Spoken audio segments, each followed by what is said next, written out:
What's going on, y'all? Frank, this is Morals Over Money. Welcome back to the channel. So in this video, I want to touch on some of the stuff that's happening in Kensington lately. So first of all, the big one is them cleaning up Kensington. I've been very vocal about this for a couple of reasons. So anybody that doesn't know, prior to Mayor Cheryl Parker, she just got elected and took office in January. Prior to her being elected, I was asked to question her and the other candidate, question them and talk to them about what their plans are for Kensington and Philadelphia as a whole, but mainly about Kensington, right? When I spoke to them, out of the two, Mayor Parker, she had the most realistic approach to it. The other candidate, he just said, oh, we're gonna tell people don't come back here. We're gonna lock everybody up. You know, that's not gonna do anything. For me, I have been so vocal about it because I'm all about accountability. If I tell you I'm gonna do something, I better follow through with that, especially if I'm in an elected position. Now, if I tell you I'm gonna do something and you didn't put me in that position and it's not a position of power and authority, then that's a different story. You know, a lot of people forget that these candidates, they're supposed to work for us. They're supposed to work for the people. That's not always the case, though. So that's why I'm so vocal about it. She said she was going to implement things and make rehab more accessible, make treatment more accessible, provide counseling, you know, all different types of things, which I thought was a good approach. Has she been doing those things? She's been in office for almost 6 months. Has she been doing those things? When it comes to Kensington, she has been doing a lot of them.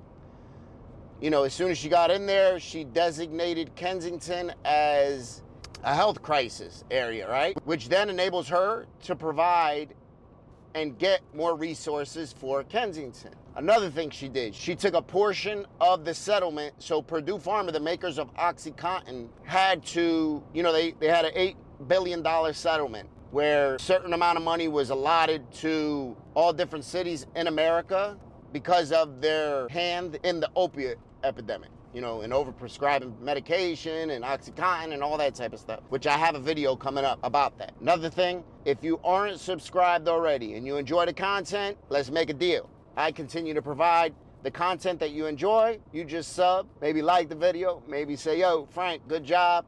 This is what I got out of the video. That helps the channel to grow. That helps the channel to be pushed out to more viewers once they see the engagement. And they, YouTube. Anyway, back to the topic. So they were fined this $8 billion. Meanwhile, nobody went to jail. I got a video coming out about that. It's only like a 5-minute video, but it explains a little bit of it, and I'll get deeper into it. So this money, she put in place essentially a system where the residents of Kensington could receive grants to fix their house up, to pay if they're back in rent or mortgage, to help pay with that.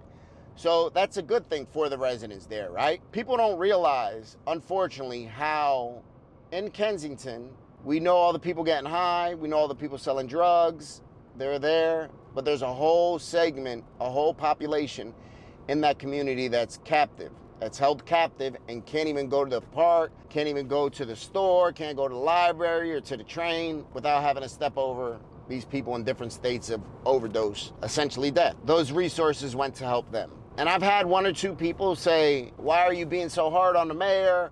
Why are you criticizing her? Oh, if they were to clean it up, you would say, oh, there's trash around, blah, blah, blah, blah. First of all, I don't think I've been hard on her at all. This is the first time me mentioning her by name. In any of my other videos, all I said was, this is 2 weeks after the supposed mayoral cleanup or evacuation or eviction the people in Kensington, right? That's pretty much all I said. 2 things. First, I understand this problem wasn't created overnight. It's not gonna be resolved overnight, right?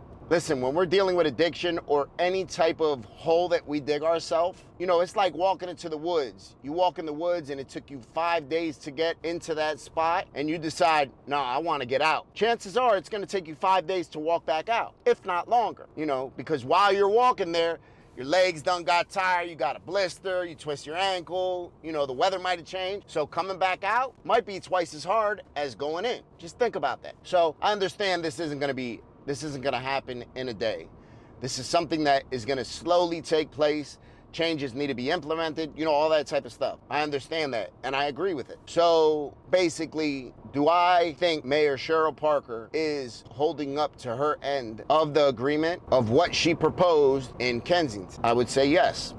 I would say yes. Just because the progress isn't happening as smoothly and as fast as we all would like and hope, doesn't mean it's not happening. We got to remember to be patient in everything.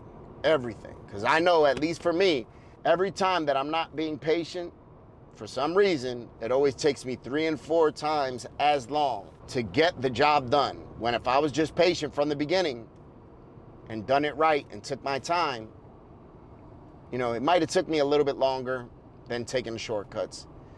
But it definitely wouldn't have took me as long as just being patient in the first place, right? So with that, I implore y'all to be patient, along with myself, right? This isn't gonna happen overnight. This is gonna take time. Unfortunately, the bad thing about addiction is time is not on your side. When we're dealing with addiction, time is our enemy, because each and every single day that passes, not even day, each and every single second that passes, we're digging that hole deeper, and we're digging it deeper, and we're digging it deeper, right? And each and every time that we decide to put that needle in our neck, put that pipe in our mouth, whatever we're doing, we're playing Russian roulette. Especially now with the drugs that are out there now. There's no more normal, to say, substances. Each and everything that is out there is essentially chemical warfare. It's 100% poison. Everybody that's out there using, if you make it through that usage, you're lucky, because you're playing Russian roulette, and instead of having 1 bullet in the chamber, you got 4. And anybody that watches my videos knows that. Every time I'm down there, whether you see me having to give somebody Narcan, or you see me having to go and wake them up and shake them and make sure they're breathing and they got a pulse, those are people that are on the verge of death.